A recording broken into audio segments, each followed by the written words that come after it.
Hello दोस्तों, स्वागत है आपका मेरे YouTube channel railway with Arvind में।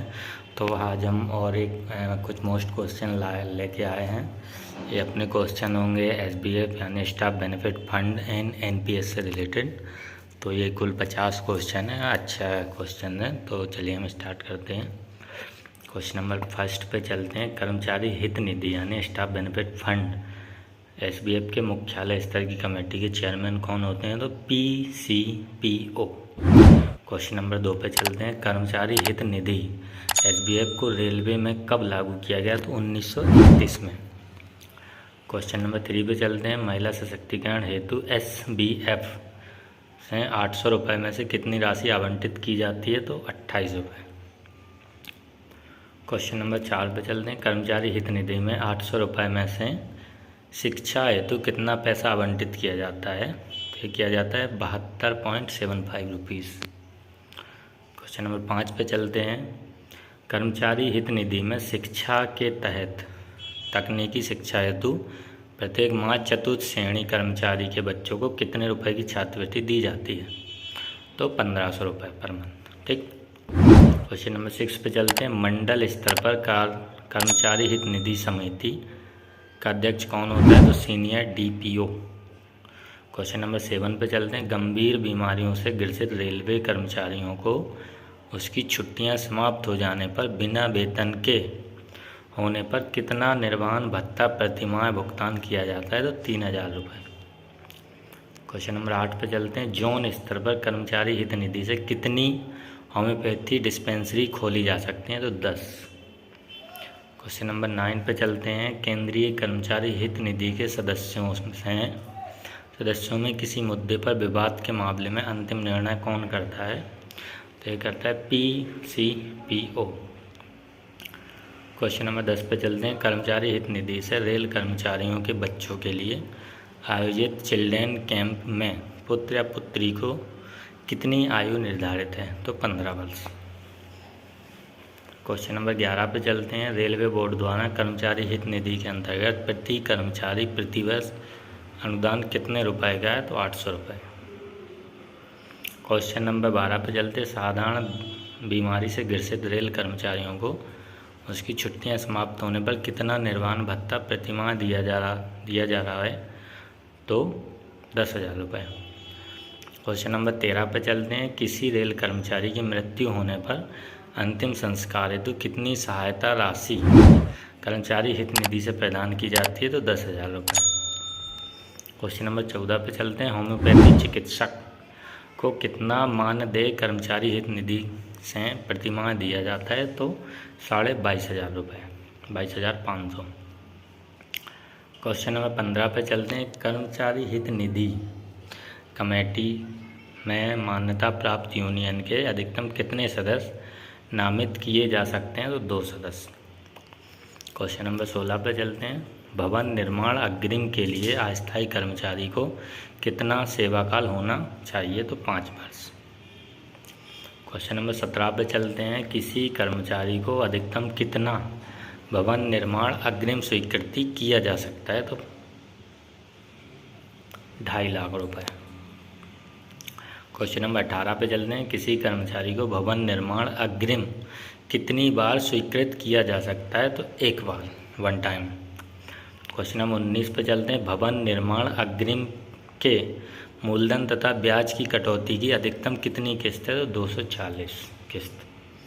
क्वेश्चन नंबर 20 पे चलते हैं। भवन निर्माण अग्रिम के मूलधन की अधिकतम कितने किस्तों में कटौती की जाती है? तो 180 किस्तों में। क्वेश्चन नंबर 21 पे चलते हैं। अपर महाप्रबंधक को भवन निर्माण अग्रिम स्वीकृति प्रदान करने में कौन अधिकारी सक्षम है? तो जीएम। क्वेश्चन नंबर 22 पे चलते हैं। ऐसे रेल कर्मचारी को जिन्हें बाध्यकरण ऑपरेशन करा रखा है उसे भवन निर्माण अग्रिम ब्याज दर कितने % छूट दी जाती है? तो 0.5% छूट। क्वेश्चन नंबर 23 पे चलते हैं। कंप्यूटर एडवांस की अधिकतम स्वीकृति राशि कितनी है? तो 50,000 रुपये। क्वेश्चन नंबर 25 पे चलते हैं। कंप्यूटर एडवांस कर्मचारी को पूरे सेवाकाल में कितनी बार ले सकता है? तो 5 बार। क्वेश्चन नंबर 25 पे चलते हैं। मौजूदा भवन के विस्तारीकरण के लिए अधिकतम कितनी धनराशि भवन निर्माण अग्रिम के अंतर्गत स्वीकृत किया जा सकता है? क्वेश्चन नंबर 10 पे चलते हैं। भवन निर्माण अग्रिम पर वर्तमान समय में निर्धारित ब्याज दर कितनी है? तो 8.5%। क्वेश्चन नंबर 27 पे चलते हैं। Motor car, scooter, motorcycle, moped advance को कब तक से समाप्त कर दिया गया? 2017 से। क्वेश्चन नंबर 28 पे चलते हैं। रेल कर्मचारी की सेवानिवृत्ति अगर 20 वर्ष से अधिक हो तो कितने प्रतिशत मूल वेतन को अदायगी क्षमता के लिए गणना की जाएगी? 40%। क्वेश्चन नंबर 29 पे चलते हैं। रेल कर्मचारी को भवन बनाने के लिए अधिकतम कॉस्ट सीलिंग लिमिट कितनी है? 1 करोड़। क्वेश्चन नंबर 30 पे चलते हैं। भवन विस्तारीकरण केस में भवन निर्माण अग्रिम को कितनी किस्तों में जारी किया जाता है? तो 2 किस्तों में। क्वेश्चन नंबर 31 पे चलते हैं। NPS न्यू पेंशन स्कीम कब से लागू किया गया? तो 2004 से। क्वेश्चन नंबर 32 पे चलते हैं। NPS न्यू पेंशन स्कीम के अंतर्गत कर्मचारी का अंशदान की कटौती कितने प्रतिशत है? 10% of basic plus DA। Question number 33 पे चलते हैं। न्यू पेंशन स्कीम में कितने टायर हैं? तो 2 टायर। क्वेश्चन नंबर 34 पे चलते हैं। PFRDA का पूरा नाम? Pension fund regulatory development authority. Question number 35 पे चलते हैं। PPAN नंबर कितने डिजिट का होता है? तो PPAN नंबर कितने डिजिट का होता है? 16 डिजिट का। क्वेश्चन नंबर 36 पे चलते हैं। NPS के अंतर्गत 10 वर्ष की सेवा पूर्ण होने के बाद कितने प्रतिशत की निकासी कर्मचारी अंशदान से हो सकती है? तो 25%। क्वेश्चन नंबर 37 पे चलते हैं। NPS के टायर 1 से आंशिक निकासी पूरे सेवा काल में अधिकतम कितनी बार की जा सकती है? तो 3 बार। क्वेश्चन नंबर 38 पे चलते हैं। NPS के अंतर्गत टीयर 1 से आंशिक निकासी हेतु 2 आंशिक निकायों के बीच कितने वर्ष का अंतराल होना चाहिए? तो 5 वर्ष। क्वेश्चन नंबर 39 पे चलते हैं। 60 वर्ष की आयु में सेवानिवृत्त होने पर NPS के अंतर्गत कितने प्रतिशत धन वापसी मिलेगी? तो 60%। क्वेश्चन नंबर 40 पे चलते हैं। NPS के अंतर्गत सरकारी अंशदान कितने प्रतिशत होता है? तो 14%। क्वेश्चन नंबर 41 पे चलते हैं। असाधारण अवकाश की अवधि में NPS के अंतर्गत कर्मचारी तथा सरकार के अंशदान की दर कितनी रहेगी? तो नील रहेगी। क्वेश्चन नंबर 42 पे चलते हैं। NPS का नियंत्रण किस संस्थान द्वारा किया जाता है? PFRDA द्वारा। क्वेश्चन नंबर 43 पे चलते हैं। टीयर 2 में एक बार में न्यूनतम कितने रुपए का अंशदान किया जा सकता है? तो 250 रुपये। क्वेश्चन नंबर 44 पे चलते हैं। टीयर 2 में एक वित्तीय वर्ष में न्यूनतम कितनी धनराशि जमा की जा सकती है? 2000 रुपये।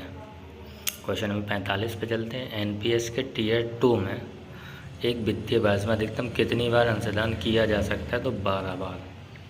क्वेश्चन नंबर 46 पे चलते हैं। NPS अंशदान कटौती में आयकर से 80C के अंतर्गत अधिकतम कितने रुपए की छूट प्रदान की गई है? तो मैक्सिमम 1.5 लाख रुपए। क्वेश्चन नंबर 47 पे चलते हैं।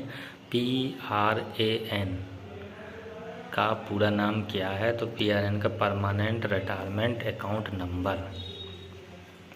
क्वेश्चन नंबर 48 पे चलते हैं। PRAN में कितने अंकों का होता है? तो 12 अंक का।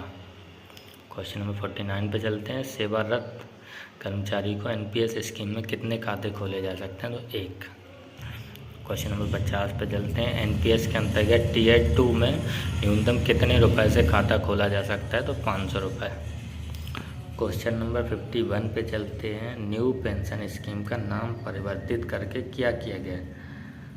तो न्यू पेंशन स्कीम का नाम परिवर्तित करके नेशनल पेंशन सिस्टम कर दिया गया है। तो चलिए दोस्तों, आज के लिए सिर्फ इतने ही क्वेश्चन थे। कल फिर एक नया वीडियो लेके आएंगे, उसमें कुछ और टाइप के क्वेश्चंस कंप्लीट करेंगे। थैंक यू दोस्तों। वीडियो जी अच्छा लगा हो तो लाइक एंड शेयर कीजिए।